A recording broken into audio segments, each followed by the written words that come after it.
hear from our country director in West Africa, who is overseeing all of our anti-trafficking work, and God is doing incredible things, and I'm excited for you to hear some of what he has to say.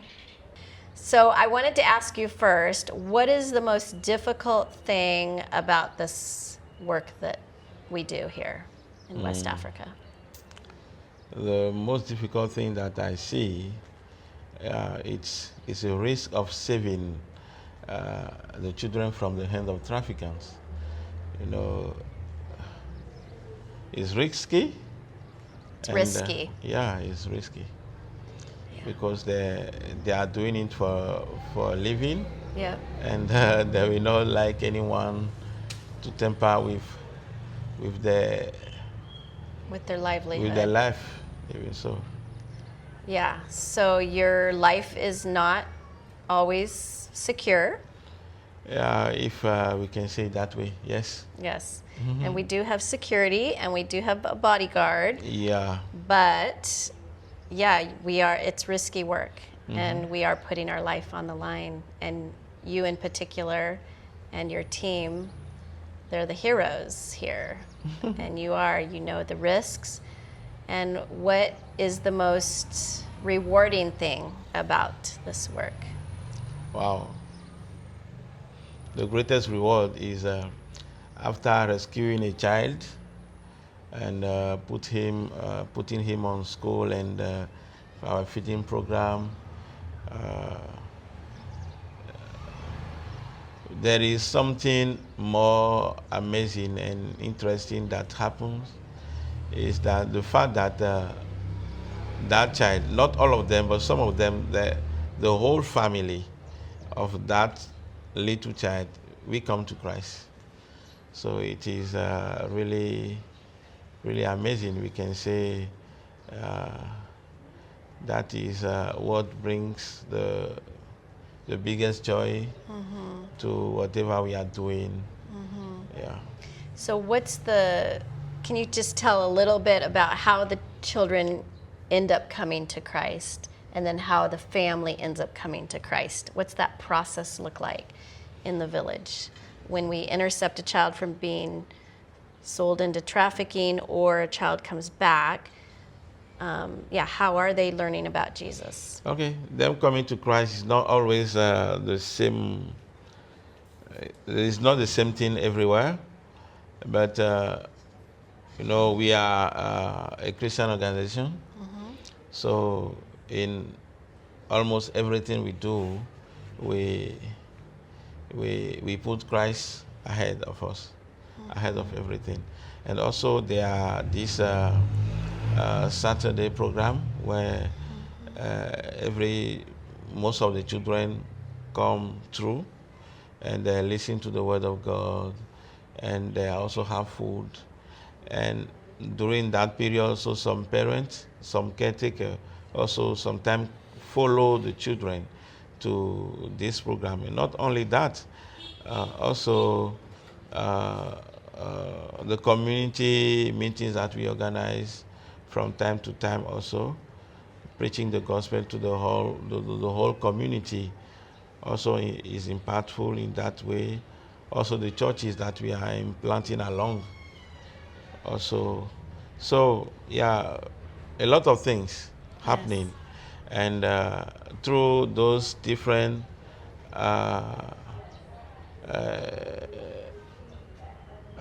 let me say channel, they get in contact with Christ. And so that is how it's happened. I love that. Yeah. So families, before they know Christ, how do they treat their children, and how are you seeing the difference from before they knew Christ to when they meet Christ? What changes in their life? What do you see? The difference is so visible. It's visible.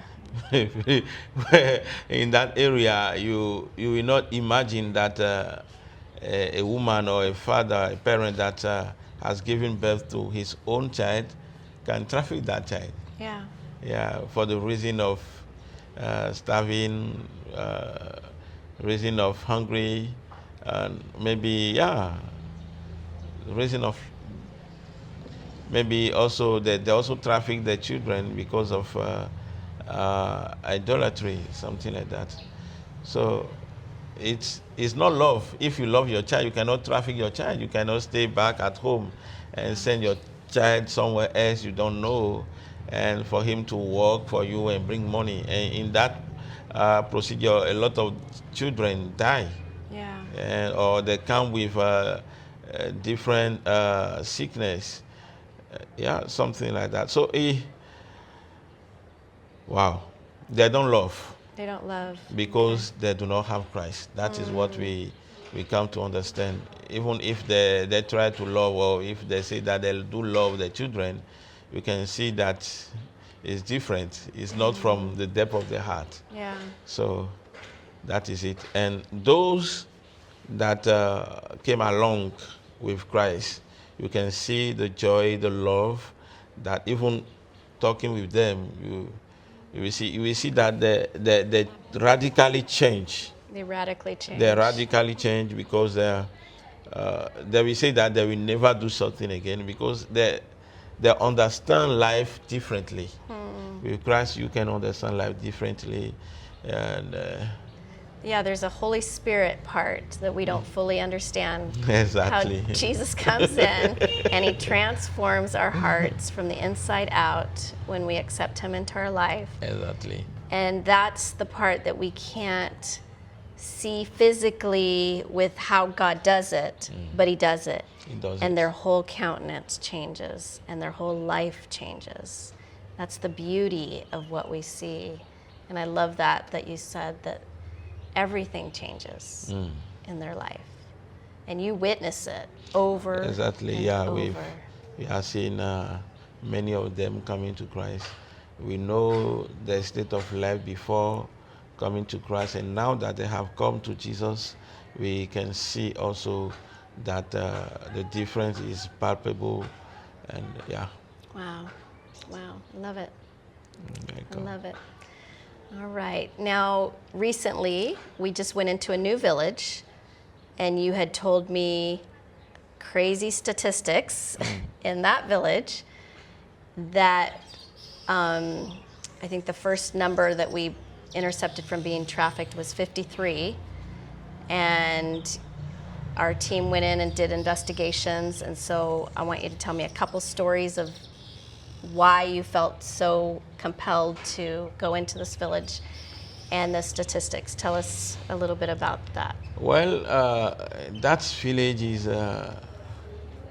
somehow special. And I know there are many other villages like that in the area we are working in. And special because almost, let's say, I say almost because you never know. Yeah. According to what we heard, is every single house has traffic and is going to traffic a child in that Wow. village. Every single home Every single is home. going to traffic a child. Yeah.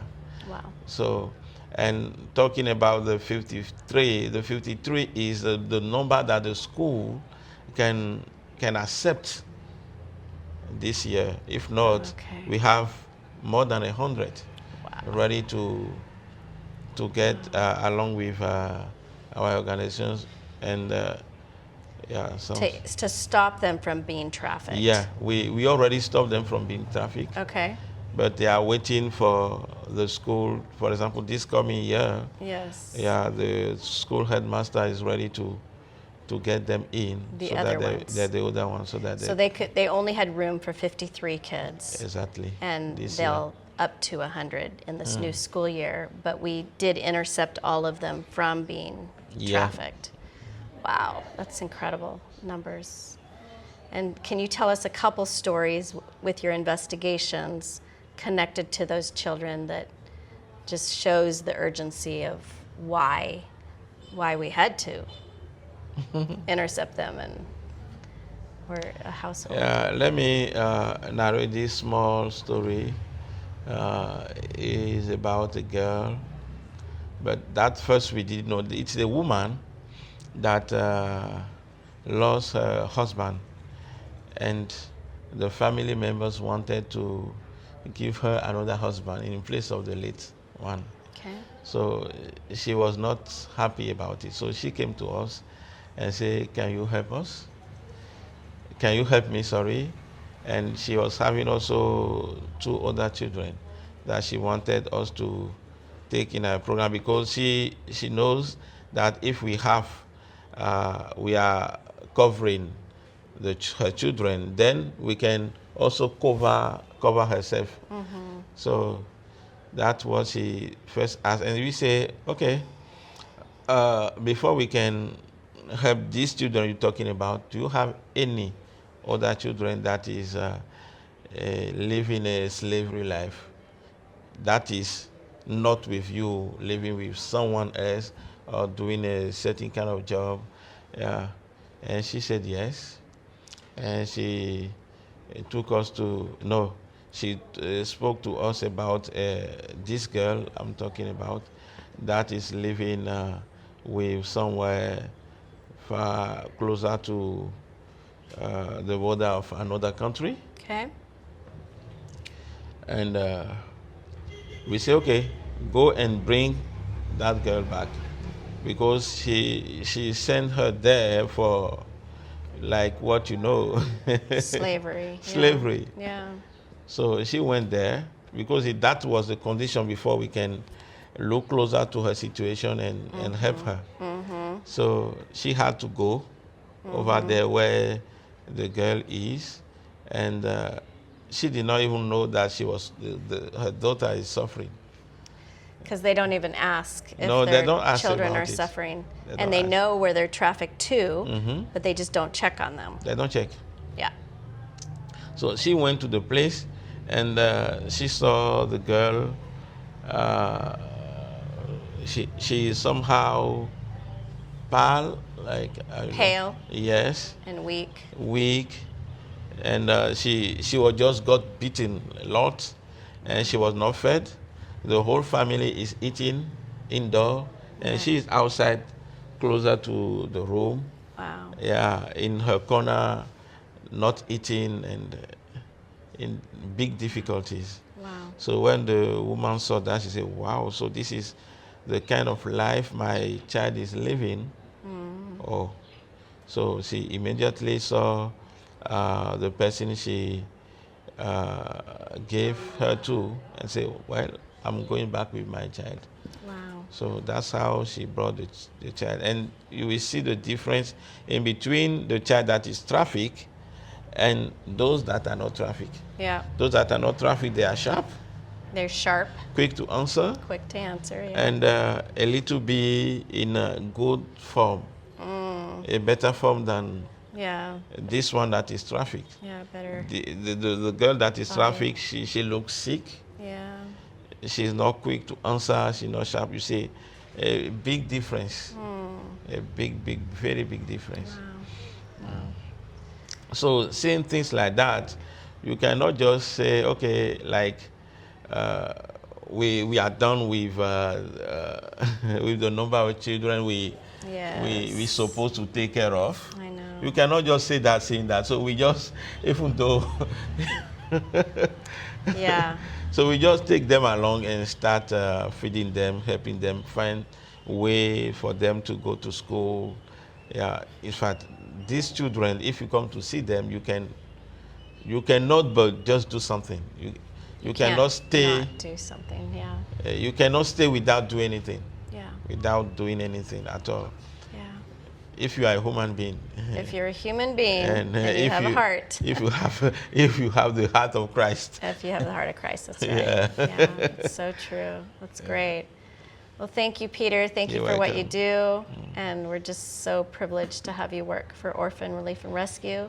Thank and we you. look forward to many, many more beautiful stories and redemption things happening through what we say yes to. So thank you. You're welcome. All right.